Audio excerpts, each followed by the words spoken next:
सबको कह के जा रहा हूं, उन अधिकारियों को भी कहता हूं कि जिन्होंने ये फैसला लिया है, जब सरकार बदलेगी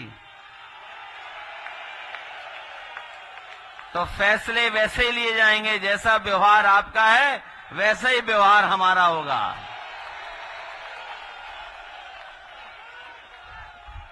जैसा व्यवहार आपका है, आपका अगर प्यार का व्यवहार है तो हमारा भी प्यार का व्यवहार रहेगा। आप अगर हमारे साथ अन्याय करेंगे तो उस अन्याय को हम लोग भूलने वाले नहीं हैं। इस बार ये अन्याय नहीं भूलेंगे।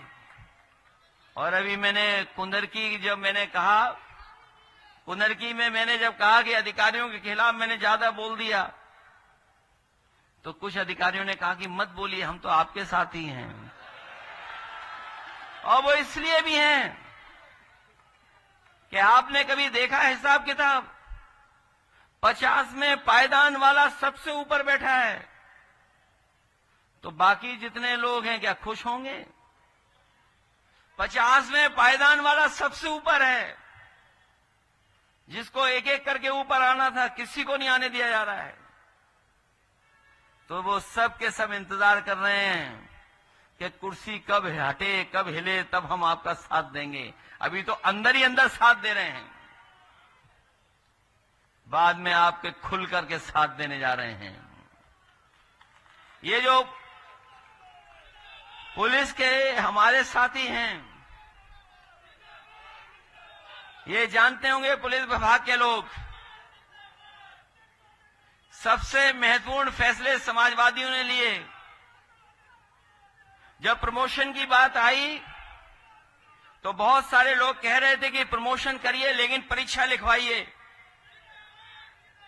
प्रमोशन के लिए परीक्षा लिखवाइए। लेकिन परीक्षा हमारे जवान कैसे दे पाते हैं जिन्होंने नौकरी 10 साल, 15 साल, 20 साल कर ली थी। मैंने कहा कोई परीक्षा नहीं होगी, सीधा का सीधा प्रमोशन होगा। और उसका परिणाम हुआ कि इतने प्रमोशन कभी नहीं हुए जितने समाजवादी सरकार में हुए। ये हमारे पुराने लोग जानते होंगे, थाने में जब अपनी समस्या लेकर के जाते थे तो पहले थाने वाले लोग कहते थे कि हमारी गाड़ी में डीजल पेट्रोल तो भरवा दो, तभी तो गाड़ी आगे चलेगी। ये समस्या थी। डीजल पेट्रोल के लिए बजट नहीं होता था। अगर बजट के साथ साथ 100 नंबर की गाड़ी अगर किसी ने दी तो समाजवादियों ने दी थी। ये कानपुर वाले जानते होंगे, सबसे पहले यहीं शुरू हुई थी गाड़ियां। और हम लोगों ने इसलिए व्यवस्था बनाई थी कि फोन करो और पुलिस आपकी मदद करने आ जाए, सेवा करे आपकी। लेकिन पता नहीं उल्टा पुल्टा क्या हो गया है। जब से 100 से 112 हो गई, न केवल इन्होंने अपना हिसाब किताब बदल दिया, रेट बढ़ा लिया है, बल्कि जो थाने में बैठे लोग हैं उन्होंने कहा कि अब जिम्मेदारी तुम्हारी नहीं है, अब तुम्हें समस्या का समाधान नहीं करना है, उन्हें पकड़ करके हमारे पास ले आओ। तो सोच ले थाने में क्या हो रहा है। उत्तर प्रदेश में देखने को मिल रहा है कि पुलिस पुलिस को पकड़ रही है, पुलिस बेईमानी कर रही, पुलिस पुलिस को पकड़ रही। यहां तो बहुत पहले चुनाव में भी हमने कई बार कहा पुलिस पुलिस को पकड़ रही। बताओ, आज तक तो पुलिस चोर को पकड़ती थी, लेकिन इनकी सरकार में बताओ पुलिस पुलिस को पकड़ रही। अभी जो प्रधान सांसद जी का क्षेत्र वाराणसी, वहां पे मैंने खबर पढ़ी कि एक जुआ चल रहा था कहीं दिवाली के शुभ अवसर पर। पुलिस के लोग गए और पूरा पैसा लेकर के चले आए। जब मैंने उसको अपने सोशल मीडिया पे लिख दिया तो पुलिस ने कहा कि ऐसा कुछ हुआ नहीं, घटना नहीं हुई। लेकिन मैं अपने पत्रकार साथियों को धन्यवाद दूंगा, ये लोग भी बहुत खोजी लोग हैं। ये लोग भी ढूंढ के ले आए सीसीटीवी और वीडियो चला दिया कि हमारे पुलिस के अधिकारी एक बड़ा बैग लेकर के जा रहे थे, सस्पेंड हो गए। एक थाना है गाजीपुर बलिया में, हमारे जाने के बाद किसी भी पुलिस कर्मचारी पूछ लेना वो थाना कौन सा है जिसमें सबसे ज्यादा कमाई होती है। सोचिए, थाने की पुलिस को पकड़ने के लिए एडीजी को जाना पड़ा, एडीजी को।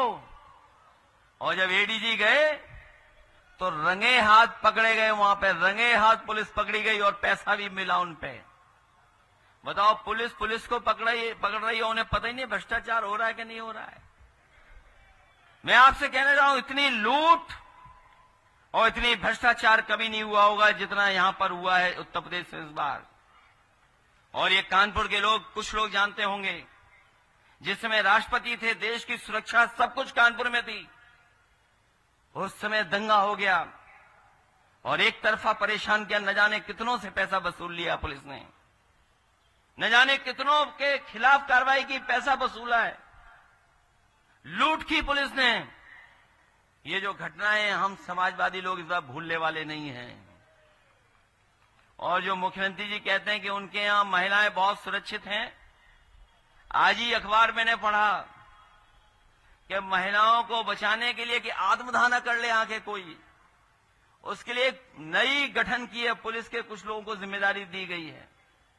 100 से ज्यादा अधिकारी लगाए जा रहे हैं, क्योंकि कोई सुनने वाला नहीं है। जिलों में जो गरीब है, परेशान है, मजबूर है, वो क्या करे, कहां जाकर के अपनी समस्या का समाधान करे। कई बार हम लोगों ने खबरें पढ़ी, मदद की उन लोगों की जो लोग दूर दूर प्रदेश में रहते थे, जिनकी कोई सुनवाई नहीं होती थी। वो मजबूरी में आकर के आत्मदाह करते थे मुख्यमंत्री आवास पर। और आप रिकॉर्ड पर मैं कहता हूं ये बात, किसी मुख्यमंत्री के कार्यकाल में, किसी मुख्यमंत्री के कार्यकाल में इतनी आत्महत्याएं मुख्यमंत्री आवास के सामने नहीं हुई जितनी इनके सरकार में यहां पर हो रही हैं आत्महत्याएं। आत्महत्या रोकी जाए इसलिए पुलिस लग रही है, विशेष दस्ता बनाया जा रहा है। ये है उत्तर प्रदेश, इतने सालों बाद ऐसा चल रहा है। इसी को बोलते हैं कि डबल इंजन सरकार। ये डबल इंजन नहीं है।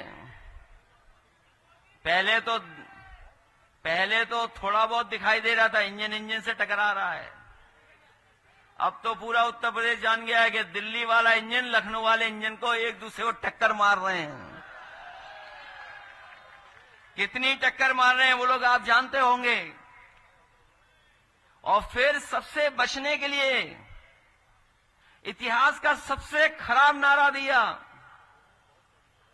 इतिहास का और लोकतांत्रिक नारा नहीं हो सकता, ये अनकॉन्स्टिट्यूशनल नारा है, अनडेमोक्रेटिक नारा है। बटोगे और कटोगे, ये नारा अनकॉन्स्टिट्यूशनल है, अनडेमोक्रेटिक है। नकारात्मक लोग ही ऐसा नारा दे सकते हैं। और ये नारा जो दिया इन्होंने, ये लगता है डिवाइड एंड रूल जो अंग्रेज दे गए थे उसी से सीख करके दिया है।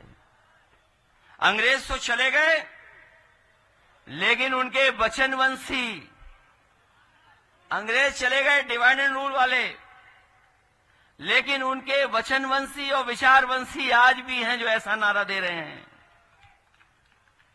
ये लोग डर के व्यापारी हैं, ये डर पैदा करते हैं और इनका कारोबार भी भय का है, भय के कारोबारी हैं।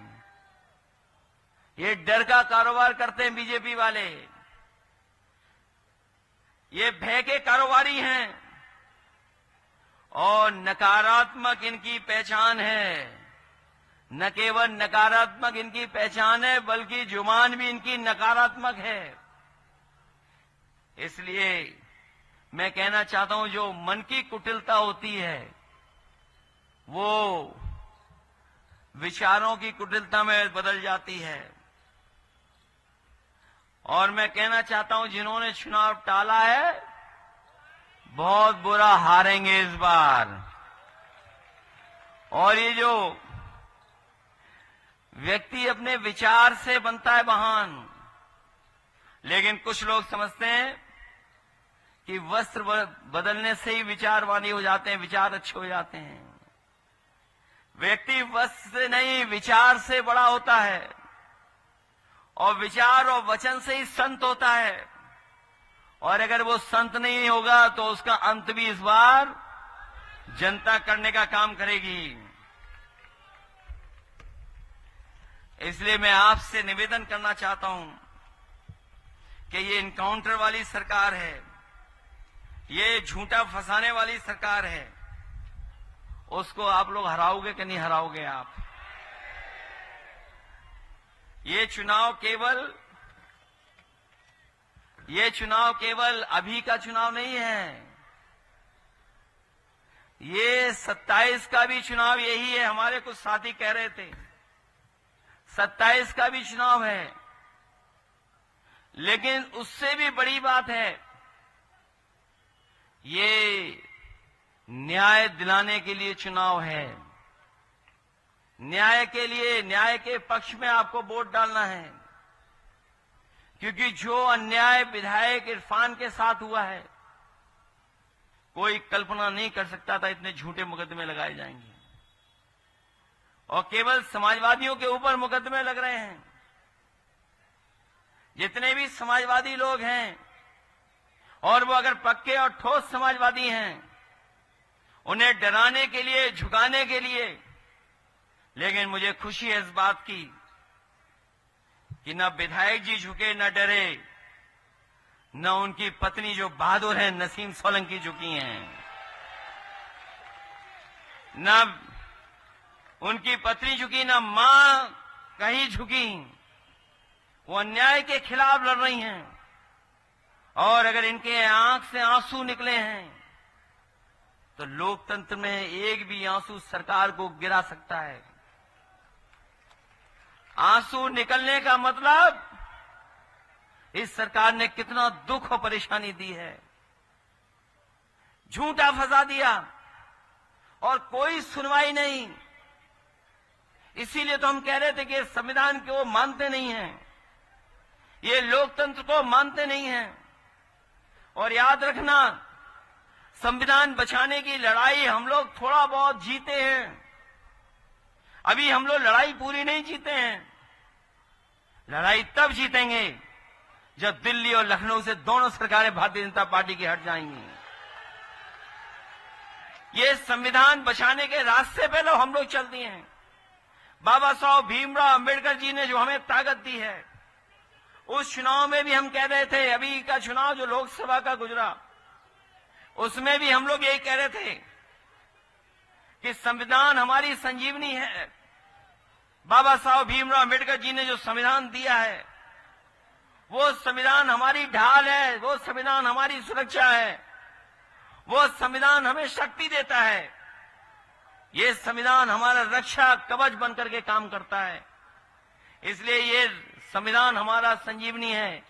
ये न केवल आप इस परिवार को न्याय दिलाने के लिए वोट डालने जा रहे हैं, बल्कि संविधान बचाने के लिए भी आप लोग वोट डालने जा रहे हो। ये सरकार अभी सुधरी नहीं है। जो पढ़ाई में, जो नौकरी में आरक्षण मिला था, जो नौकरी और पढ़ाई में आरक्षण मिला था, उससे भी खिलवाड़ कर रहे हैं ये लोग।